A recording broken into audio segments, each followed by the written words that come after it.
tout propre de révolution qui débute est toujours forcément un peu radical et on est en plein dedans. Ce que je veux dire, c'est qu'on n'est pas juste contre leur monde de merde, on est déjà en train d'en inventer un autre en fait. Pourquoi vous descendez pas de la voiture là? On n'est pas à Thoiry ici. Qui d'entre vous a déjà fait un métier pénible? Vous pouvez mettre la misère aux capitalistes et aux bourgeois et faire le portrait de la jeunesse en feu. Mais bien sûr que c'est du racisme. Mais je pense qu'il faut que les jeunes au contraire fassent entendre leur voix. On se pose et on cause par Pauline. Un podcast pour celles et ceux qu'on entend moins et surtout les jeunes. I'm from Colombia. I'm from Spain. I'm from the country Namibia, which is located in the southern part of Africa. I'm from Santiago, which is the capital of Chile. I am originally from Russia, but right now I live in Germany. I'm from the city of Cali, Colombia. I'm from Lisbon, Portugal. I'm from Ternopil. It's in the western part of Ukraine. I'm from France. And I went to Hradec Králové, which is a city in the Czech Republic. I went to Germany. And I went to Hradec Králové in the Czech Republic. And I went to Hradec Králové, which is a town in Czech Republic. And I went to Erasmus in Hradec Králové in Czech Republic. And also I went to Turkey during 1 week for a European Parliament simulation with Erasmus+. And I did my exchange in Czech Republic. Salut, j'espère que vous allez tous et toutes très bien. Aujourd'hui, on se retrouve pour un épisode un peu spécial parce qu'on va parler anglais. Et avant d'arrêter l'épisode parce que vous avez peur de ne pas le comprendre, écoutez-moi. En tant que Française, c'est vrai qu'on a tendance à avoir honte de notre anglais, de notre accent, à se dire qu'on est nul, etc. Mais je pense vraiment que vous pouvez avoir confiance en vous, en votre capacité à comprendre l'anglais. Peut-être pas à 100%, mais je pense que c'est ok. Essayez toujours d'écouter l'épisode, et puis si vraiment c'est du charabia, vous pouvez toujours arrêter de l'écouter. C'est pas une honte. Surtout que je suis pas anglaise, américaine ou je ne sais quoi.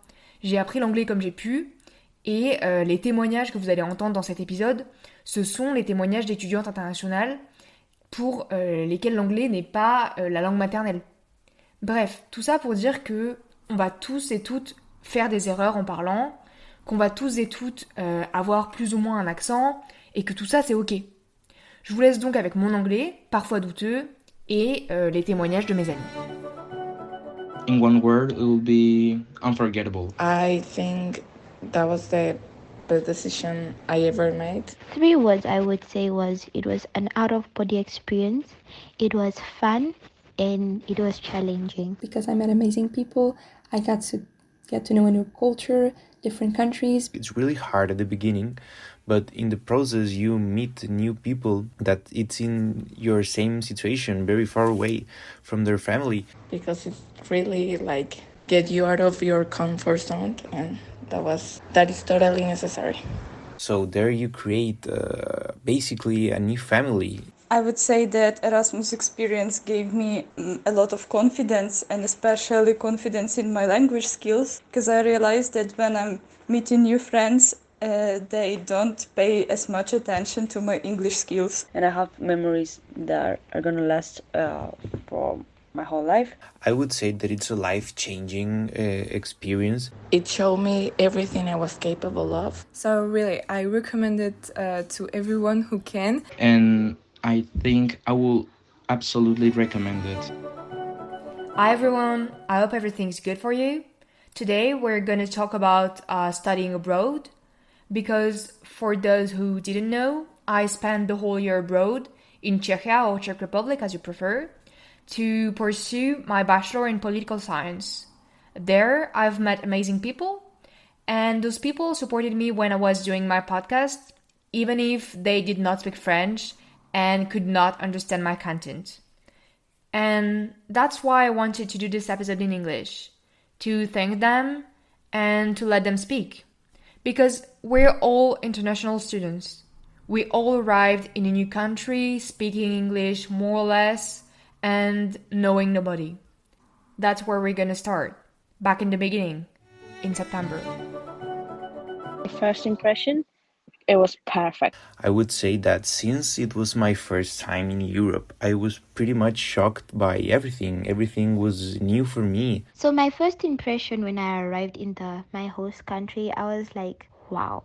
The first days I was totally lost. I was very confused because it was my first time in Europe? I was stressed and a little bit anxious about the whole experience, because I'm young, so it was the first time I was not living at home, and I didn't even understand the language, so it was a little bit nerve-wracking.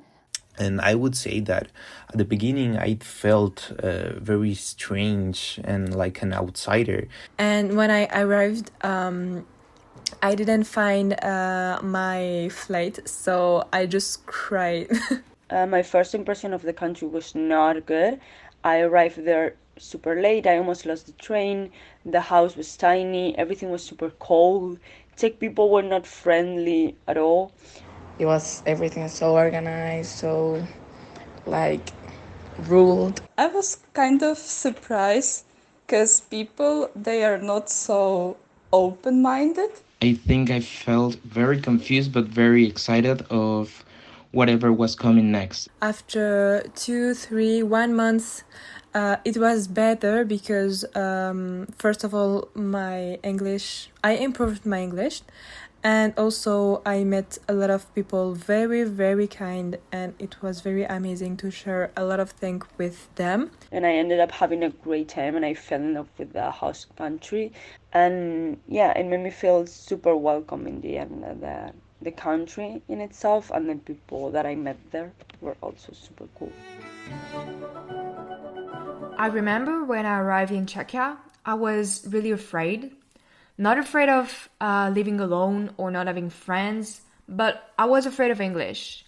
All my thoughts were focused on English. Like, what if I was not able to speak English? Would I understand people speaking English? Maybe I will fail my year abroad because I don't have enough vocabulary. I am so bad in grammar and conjugation, and so on and so on. I was so anxious, and I was always comparing myself with other students. People around me had good accents, a lot of vocabulary, and they were confident. And to be honest, in September, I had a really bad English, and I was not able to make a correct sentence. But I tried. I made mistakes, I tried again, and I improved my English. And even if I don't have a perfect English, I don't speak like a native, I'm proud of me. Now, give me a moment with my French compatriots. I know, English at school sucks. And maybe you're ashamed of your accent or your mistakes. Because in France, I don't know why, but it's so common to make fun of people when they're trying to learn a new language. But, we're all learning. We're all doing mistakes. People abroad would love to help you. You cannot be a pro without being a beginner first. And that's the process of everything. Of course, I'm saying that for French people because they're my fellows. I know them. But it's technically for everyone. In their article, The Impact of Experience Abroad and Language Proficiency on Language Learning Anxiety, published in 2014, Amy S. Thompson and Junke Lee define what they've called the language learning anxiety. It's a subjective feeling of tension and worry associated with an arousal of the autonomic nervous system, and for the two researchers, it's a result of insufficient language abilities. They've also wrote that students who lived abroad had significantly lower levels of language anxiety upon their return. And I can only agree. I mean, in September 2023, would I have thought about doing an entire episode in English? Definitely no. Now, even if I know that I don't have a perfect English and a perfect accent, I don't care. I know that I'm capable of living and studying in another country while speaking English.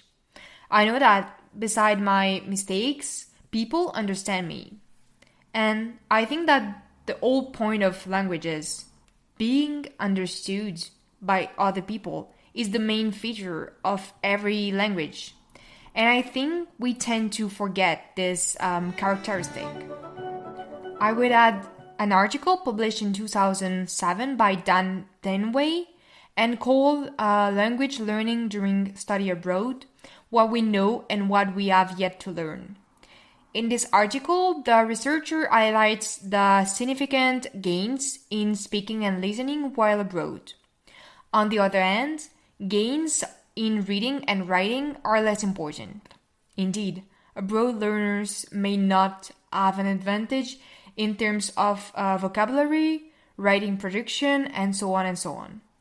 However, abroad learners produce more words per minute with fewer interruptions than learners who stayed at home.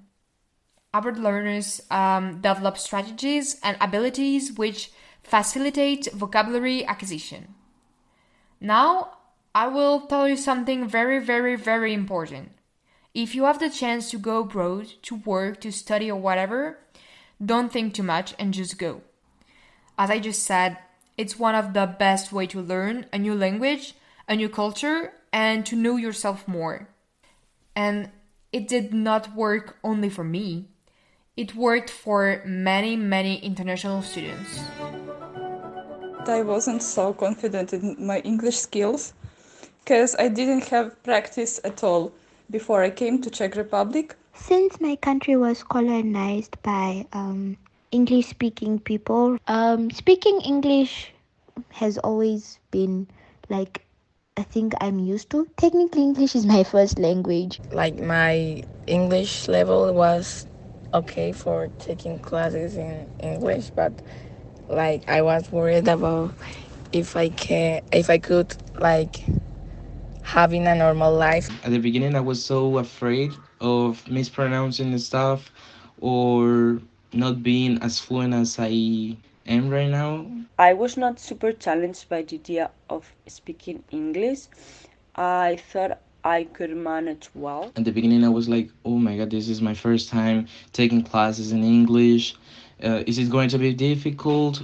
I already felt comfortable speaking English before going to Erasmus, and I was very fortunate because when I signed up and I went, it was not even a concern to me. But it's true that speaking English all the time, every single day, was not as easy as I thought. But afterwards I realized that I improved my English skills because I don't feel so nervous while I'm talking. I would say that going abroad really helped my English, especially in being more fluent. I feel like I got to a state where I speak more naturally. In their article, Barriers to International Student Mobility, Evidence from the Erasmus Program, published in 2013, 5 researchers explained that the Erasmus Program is one of the largest mobility student exchange schemes for higher education in Europe. And I genuinely believe that it is really, really important. I think it offers great opportunities and that us, Europeans, have so much luck. For those who don't know what the Erasmus program is, let me quickly explain. The Erasmus program is a European Union student exchange program established in 1987. In this way, universities promise to meet certain conditions regarding student exchanges taking place within the program. This program has been transformed into the Erasmus Plus program in 2014. The Erasmus Plus program is the European Commission's program for education, training, youth, and sport. It offers more opportunities for the mobility, and its structure and funding rules are slighter than the ones for the Erasmus program. So the Erasmus program, as well as the Erasmus Plus program, is a chance because it offers a wide range of benefits at different levels. Firstly, students evolve, have more experience, develop their network. Usually, students also have grants, which aim to cover partly the additional costs of temporary study periods abroad. Secondly, universities gain in prestige and quality in global rankings. It also stimulates a national labor market and supports the integration between citizens of different countries, and so on and so on. And basically, it gives many positive consequences, but you need to keep in mind that it's a chance for me, maybe for you, for all of us Europeans. We have the chance to go abroad with more ease than the rest of the world. Scholarly, financially, or administratively, it's easier for us. For instance, we don't have to get visa. I would say that the thing that shocked me most was that here in Chile and the most countries in Latin America, we are like very warm with people that we didn't even know. Like, for example, when we get into a bus, we say hi and we say goodbye when we get off the bus. And in Czech Republic, in like most countries that I visit in Europe, I will go into a bus and say hi and get off and say bye and like nothing, no response at all. It's something new for me that a lot of people in Europe especially, for me they're cold because they're not like open to you when having conversations. And for me as a Latin America, I think we are people who love to talk, to laugh, to hug. But the things that shocked me is like Czech people do not smile. I was a little bit shocked. For example, when people greet each other, they don't kiss. So I just, when I introduced myself, I would just say my name and stand there and smile. There were times where I felt out of place because I did encounter some racism. I remember the first day I arrived, so they made a comment in Czech. It was about me being black. Maybe a lot of racism in Czech Republic. I experienced once in a grocery shopping, doing grocery shopping.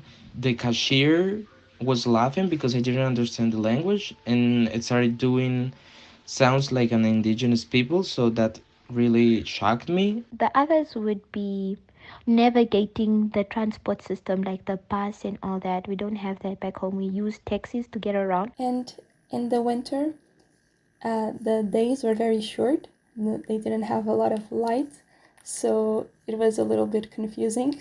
Why a lot of people have to use apps to, I don't know, take the public transportation, to go to the grocery shopping, to get discounts, whatever, you have to have apps in your phone. Also the food was good, but definitely different from what I'm used to.